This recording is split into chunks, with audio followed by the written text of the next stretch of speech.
दोपहर से कलदम Bloch liberation army के दहशतगर्दों ने कोयटा से पेशावर जाने वाली जाफर एक्सप्रेस को बलूचिस्तान में बोलान पास के करीब टनल में मुसाफिरों समेत रोककर यरगमाल बनाया हुआ है, जबकि ट्रेन और यरगमालियों को बाजियाब कराने के लिए सिक्योरिटी फोर्सेज का दहशतगर्दों के खिलाफ क्लियरेंस ऑपरेशन जारी है। रेलवे हुकाम के मुताबिक 9 बोगियों पर मुश्तमिल जाफर एक्सप्रेस में 400 से ज्यादा मुसाफिर सवार हैं। मुसाफिरों के अहलखाना परेशानी के आलम में कोयटा रेलवे स्टेशन पर मालूमात हासिल करने की कोशिशें कर रहे हैं, मगर जाए वक़ुआ पर मोबाइल और इंटरनेट सर्विस ना होने से राब्ता करने में मुश्किलात पेश आ रही हैं। BBC के मुताबिक रेलवे तर्जुमान का कहना है कि जिस मकाम पर ट्रेन को रोका गया है वो मरकजी सड़क से 24 किलोमीटर दूर एक सुरंग के पास वाक़ है, जहां मोबाइल और टेलीफोन सर्विस काम नहीं कर रही। इतलात के मुताबिक जाफर एक्सप्रेस आज सुबह 9 बजे कोयटा से पेशावर के लिए रवाना हुई थी और जब ट्रेन बोलान के दुश्वार गुजार पहाड़ी इलाके में टनल के करीब पहुंची तो दहशतगर्दों ने ट्रैक को धमाके से उड़ा दिया और ट्रेन पर फायरिंग कर दी, जिसके बाद ट्रेन की सिक्योरिटी पर मामूर एहलकारों और दहशतगर्दों के दरमियान फायरिंग का तबादला हुआ। फायरिंग के नतीजे में ट्रेन का ड्राइवर जख्मी हो गया और ट्रेन और उसमें सवार 400 से ज़ायद मुसाफिरों को यरगमाल बना लिया गया। इस कार्रवाई की जिम्मेदारी BLA ने कबूल कर ली है। वाक़े की इतला मिलते ही सिक्योरिटी फोर्सेज को जाए वक़ुआ की तरफ रवाना कर दिया गया। फ़िज़ाई निगरानी के लिए हेलीकॉप्टर्स भी भेजे गए। साथ ही किसी भी हंगामी सूरत हाल से निपटने के लिए सिब्बी और कोयटा के अस्पतालों में इमरजेंसी नाफिज है। सिक्योरिटी फोर्सेज इस वक्त भी क्लियरेंस ऑपरेशन में मसरूफ हैं। सिक्योरिटी ज़राए के मुताबिक दहशतगर्दों ने जाफर एक्सप्रेस को टनल में रोककर मुसाफिरों को यरगमाल बनाया हुआ है। इंतहाई दुश्वार गुजार और सड़क से दूर होने के बावजूद सिक्योरिटी फोर्सेज मौके पर पहुंच गई हैं। सिक्योरिटी फोर्सेज ने इलाके को घेरे में लेकर क्लियरेंस ऑपरेशन शुरू कर दिया है। दहशतगर्दों ने मासूम मुसाफिरों को यरगमाल बना रखा है। यरगमाल बनाए गए अफराद में अक्सरियत औरतों और बच्चों की है। दहशतगर्दों ने औरतों और बच्चों को ढाल बनाया हुआ है। सिक्योरिटी फोर्सेज ने दहशतगर्दों का घेराव कर लिया है और फायरिंग का तबादला जारी है। औरतों और बच्चों को ढाल बनाए जाने के बाइस ऑपरेशन इंतहाई एहतियात से किया जा रहा है। मुश्किल इलाका होने की वजह से भी पेचीदा ऑपरेशन एहतियात से किया जा रहा है। इस वक्त ऑपरेशन की क्या सूरत हाल है, वज़ीर मुमलिकत बराए दाखिला तलाल चौधरी साहब हमारे साथ मौजूद। तलाल साहब, बहुत शुक्रिया मिशन में ज्वाइन करने के लिए। आपकी वजारत दाखिला ज़ाहिर है बराह रास्त सारी इन्फॉर्मेशन इस हवाले से ले रही है। ये इतलात भी आई हैं कि कुछ मुसाफिरों को छोड़ दिया गया जिनका ताल्लुक बलूचिस्तान से है। फिर ये इतला भी आई कि मामलात आगे बढ़े हैं। क्या इस वक्त सूरत हाल है? बिस्मिल्लाहिर्रहमानिर्रहीम। बिल्कुल आज ये वाक़या दोपहर के टाइम ये इन्होंने ट्रेन जो है इसको आप समझे कि अगवा किया है और उस वक़्त ये एक बड़ा दूर दराज एरिया है। 2 स्टेशन हैं छोटे, जिसके दरमियान में एक टनल है जहाँ पर ये इंसिडेंट हुआ। जब सिक्योरिटी फोर्सेस पहुँचना शुरू हुई तो उसके बाद कुछ लोग जो हैं, जो एग्जैक्टली मैं उसकी तादाद इस वक्त बताने की पोजीशन में नहीं, जो मुसाफिर हैं उनको वहाँ से छुड़वा लिया गया और उनको करीबी स्टेशन और उसके बाद जहाँ उन्होंने मंजिल मकसूद तक पहुँचना था पहुँचाया जा रहा है। बहुत सारे लोगों को वहाँ ट्रेन और वहाँ से ट्रेन से लेकर पहाड़ी इलाके में लेकर गए और उन्होंने ढाल के तौर पे यूज़ कर रहे हैं ख़वातीन को और बच्चों को।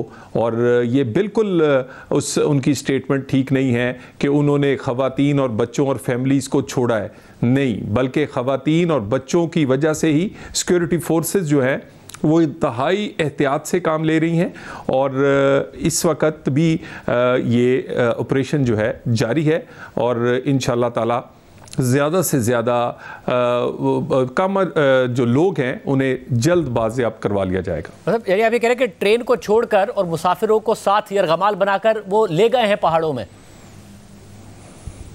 जी बिल्कुल, इसलिए कि सिक्योरिटी फोर्सेस जब पहुंची हैं तो उसके बाद बहुत सारे लोगों को तो वहाँ से रेस्क्यू कर लिया गया और यकीनन सिक्योरिटी फोर्सेस का ये लोग बड़े बुज़दिल हैं, ये सॉफ्ट टारगेट्स को अचीव करते हैं, ये छुप के वार करते हैं और उसके बाद बच्चों और ख़वातीन को इन लोगों ने छोड़ा नहीं है बल्कि छुड़वाया गया है और अभी भी उनको ढाल के तौर पर इस्तेमाल करते हुए ये कुछ मुसाफिरों को दूर दराज जो पहाड़ी इलाका है उसमें लेकर गए हैं। लेकिन सिक्योरिटी फोर्सेस इस वक्त हर तरफ से हरकत में हैं और इंशाअल्लाह ताला सब लोगों को बाज़ियाब करवाया जाएगा। लेकिन अफसोस की इधर बात यह है कि इस तरह का जो इंसिडेंट है उनको सपोर्ट जो है वो सोशल मीडिया के हमारे दुश्मन तो दें लेकिन हमारे लोग भी इस पर जिस तरह की सपोर्ट उन्हें दे रहे हैं, इसी तरह से ये जो एरिया है ज़्यादातर बलूचिस्तान का, वहाँ पर ये B कैटेगरी का एरिया है या लेवीज़ हैं और लेवीज जो हैं उनकी अटेंडेंस 40% के करीब है। वो ज़्यादातर बड़े जो वहाँ सरदार या दूसरे हैं उनके वो करीबी मुलाजमीन हैं, वो बिल्कुल भी रजिस्ट नहीं करते, ज़्यादातर वो हथियार डाल देते हैं, कोई उनकी कैपेसिटी नहीं है। तो ये मामला जो है इस वजह से बलूचिस्तान में इस तरह के वाक़यात जो हैं उसको क्या कहते हैं रोकने में ये बी कैटेगरी की वजह से और लेवीज़ की कैपेसिटी ना होने की वजह से ये वाक़यात वहाँ होते हैं। बहरहाल इस पर सूबाई हुकूमत के साथ वफाकी हुकूमत ऑन बोर्ड है। सिक्योरिटी फोर्सेस इस वक्त पूरी तरह अपना ऑपरेशन कर रही हैं और हमें उम्मीद है कि ये जल्द तमाम लोगों को बाजियाब करवा लेंगे। अच्छा, क्या ये बात दुरुस्त है कि ज़्यादातर सरकारी एहलकार और उनकी फैमिलीज हैं ट्रेन में थी और यरगमाल बनाए गए हैं? जी बिल्कुल, इसमें सिविलियंस भी हैं और इसमें सरकारी मुलाजमीन भी हैं और सरकारी मुलाजमीन फैमिलीज़ के साथ भी जा रहे थे। तो इसमें बिल्कुल ये बात ठीक है और उन्होंने ये जो बच्चे और ख़वातीन हैं उनको इस वक्त अभी भी वो इस्तेमाल या ढाल बनाकर कर रहे हैं और बाकी वहाँ उसके अंदर कुछ सिक्योरिटी फोर्सेस के लोगों ने रेजिस्ट भी किया था और जिसकी वजह से बहुत सारा BLA के जो लोग थे उनका काफ़ी सारा नुकसान हुआ जो कि ट्रेन में उस वक्त सवार थे। तो उसके बाद जब सिक्योरिटी फोर्सेस अब गई हैं तो कुछ लोग, मैं एग्जैक्टली तो नहीं इस वक्त बताने की पोजीशन में, लेकिन काफ़ी सारे लोग जो हैं उनको वहाँ से बाजियाब करवा लिया गया था और बाकी के लिए ऑपरेशन जारी है। अच्छा, ये बताइएगा कि अब जब दुनिया में मुख्तलिफ इदारे पाकिस्तान के दहशतगर्दी के ख़तरे की बात कर रहे हैं तो सिर्फ तहरीक तालिबान की नहीं बल्कि BLA के ख़तरे की भी बात कर रहे हैं कि बलूचिस्तान में पाकिस्तान को इस खतरे का सामना है। आज वज़ीर आज़म ने फिर जिक्र किया दहशतगर्दी के ख़तरे का कि वो सर उठा रहा है, तो बलूचिस्तान का भी जिक्र किया।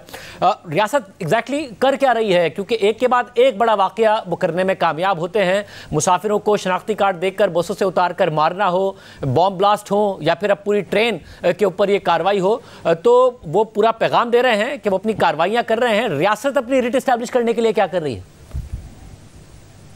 देखिए, दो चीज़ें जो हैं इसमें फैक्टर्स हैं।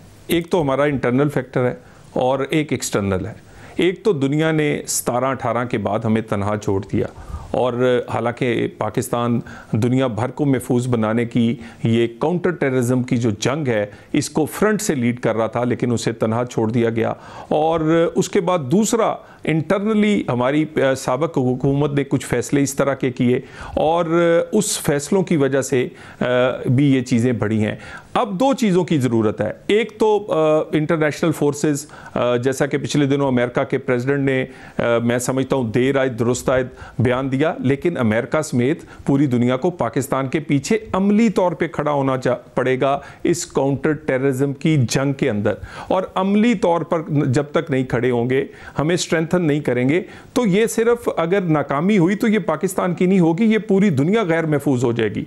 सो दूसरी बात ये है कि हमारी भी जिम्मेदारी है कम से कम उन लोगों को तो इंगेज करें। तलात साहब जो बात करते हैं, जो कम से कम वायलेंस की नहीं बात करते, अख्तर मेंगल साहब भी नाराज हुए बैठे हैं, कम से कम बलूचिस्तान में उन फोर्सेस को तो इंगेज करें जो हुकूक की बात करते हैं मगर वायलेंस की बात नहीं करते।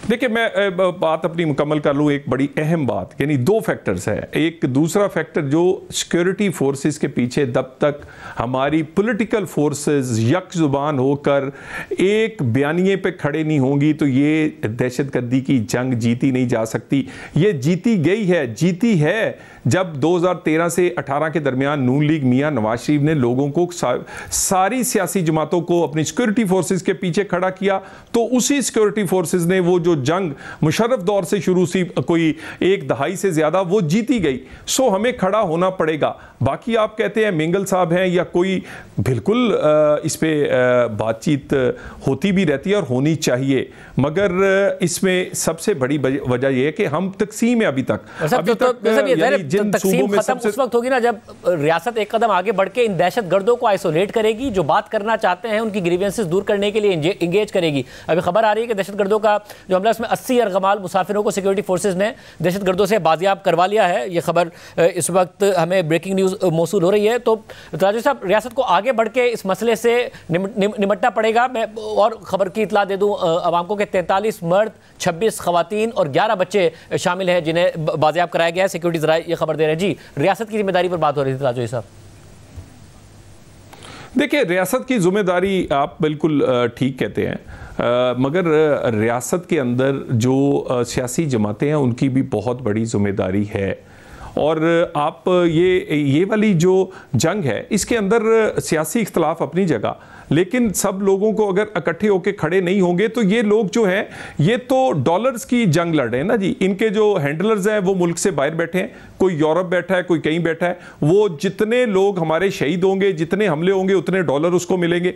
उसके बाद ये इसमें बेशुमार इसके सबूत मौजूद है कि अफगानिस्तान से इन्हें भरपूर सपोर्ट मिलती है। अगर अफगानिस्तान से सपोर्ट ना मिलती हो तो क्या बलोचिस्तान और केपी में ही दहशतगर्दी ज्यादा क्यों हो, इधर सिंध और पंजाब में? क्योंकि इस साइड पे बॉर्डर नहीं, वहां से भरपूर इमदाद BLA और ये जो TTP है इनका अलायंस है, ये एक दूसरे की मदद करते हैं। इनके हाइड आउट्स जो हैं वो ज्यादातर अफगानिस्तान में हैं। और उसके बाद बहुत ज्यादा जो नारकोटिक्स है उसकी जो 40% के करीब पूरी दुनिया की वो प्रोड्यूस होती है अफगानिस्तान के अंदर। पिछले दिनों ये एक इंटरनेशनल फोरम ने भी इसको तस्दीक किया है, और पाकिस्तान उसका ट्रांजिट कंट्री है, उसी पैसे वो भी इन्वॉल्व है। और इसके बाद इंडिया समेत ये एक बहुत बड़ी इन्वेस्टमेंट की जाती है। और हमले तेज कब होते हैं?